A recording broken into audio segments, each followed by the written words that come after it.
नमस्कार, न्यूज मंच देख रहे हैं आप और मैं हूं विशाल वैभव। दीपावली और छठ को देखते हुए जो है केंद्रीय रेल मंत्री ने जो है बड़ा घोषणा किया है और साथ ही जो है हाजीपुर पूर्व मध्य में रेलवे में जो है 17 जोड़ी विशेष ट्रेनों का जो है परिचालन करने का आदेश दिया गया है।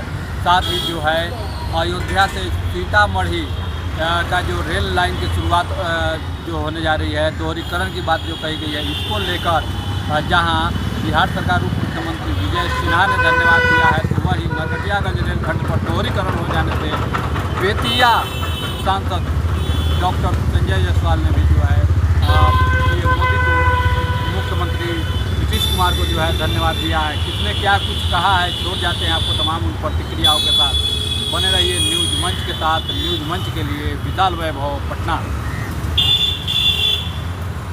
मोदी जी ने कैबिनेट में बहुत ही महत्वपूर्ण फैसला किया है, जो अपने मिथिलांचल के लिए, जो अपने बिहार के उत्तरी भाग के लिए एक निर्णायक फैसला है।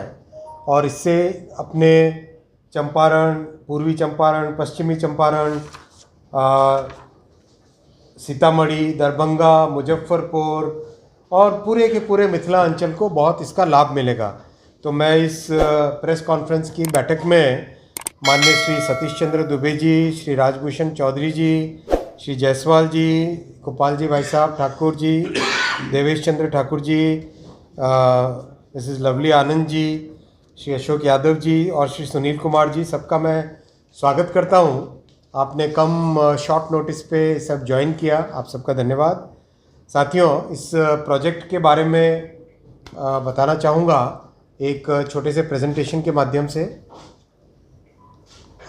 ये प्रोजेक्ट बहुत ही हमारे लिए, सबके लिए इम्पॉर्टेंट प्रोजेक्ट है।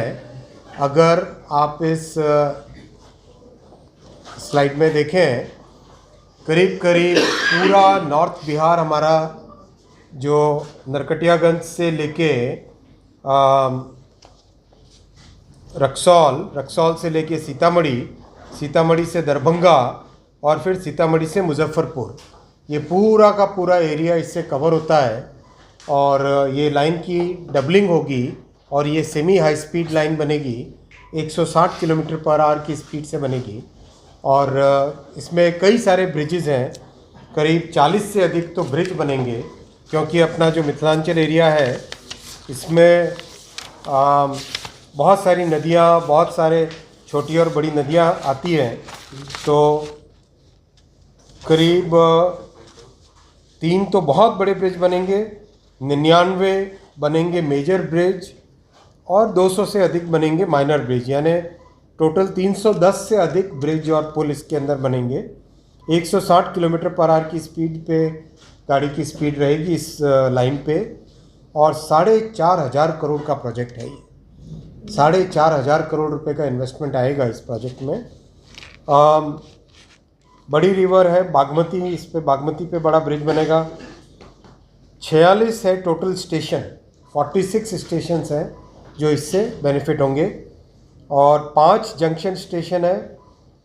फिर करीब 10 फ्लाईओवर बनेंगे और 5 अंडरपास भी बनेंगे इस प्रोजेक्ट में। बहुत बड़ा प्रोजेक्ट है।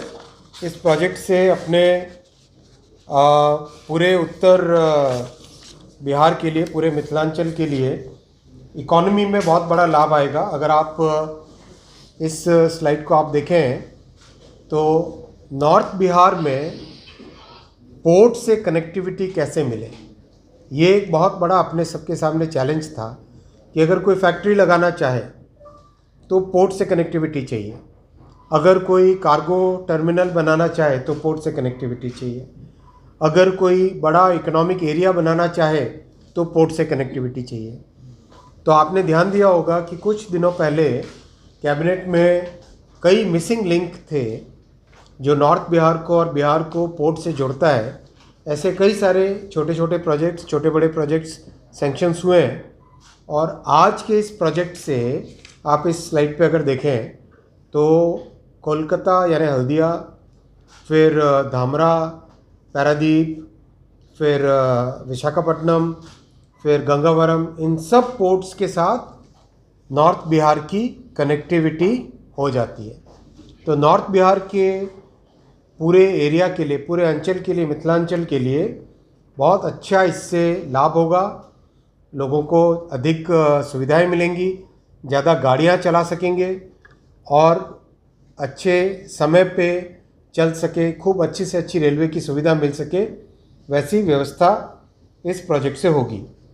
इस प्रोजेक्ट के बनने के बाद में जो नॉर्थ ईस्ट की जितनी भी ट्रेन्स हैं, वो ट्रेन्स अगर आप इस वाले स्लाइड पे देखें, नॉर्थ ईस्ट की सारी ट्रेन्स, ज़्यादातर ट्रेन्स अब इस कॉरिडोर से जाएगी, यानी ये बहुत बड़ा ट्रांसपोर्ट का कॉरिडोर बन जाएगा।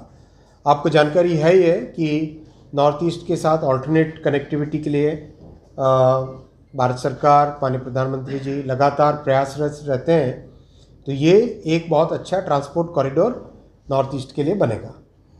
फिर जो हमारी सांस्कृतिक धरोहर है, जो फेमस हमारे सांस्कृतिक केंद्र हैं, सीतामढ़ी, माँ सीता जी का जन्म स्थान, फिर काठमांडू पास में नेपाल में, नेपाल का जो कैपिटल है वो भी इससे जुड़ता है, मतलब उसकी कनेक्टिविटी एकदम नज़दीक हो जाती है। फिर जनकपुर, लुम्बिनी, कई जो इम्पोर्टेंट हमारे सांस्कृतिक केंद्र हैं वो भी इससे जुड़ते हैं।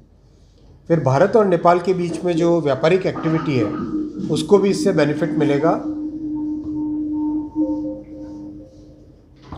उधर से भाई डिवीज़न से म्यूट कर दें। और भी इम्पोर्टेंट पॉइंट है कि इस 256 किलोमीटर के प्रोजेक्ट में करीब 87 lakh man days employment generate होगा और 162 करोड़ किलोग्राम कार्बन डाइऑक्साइड बचेगी।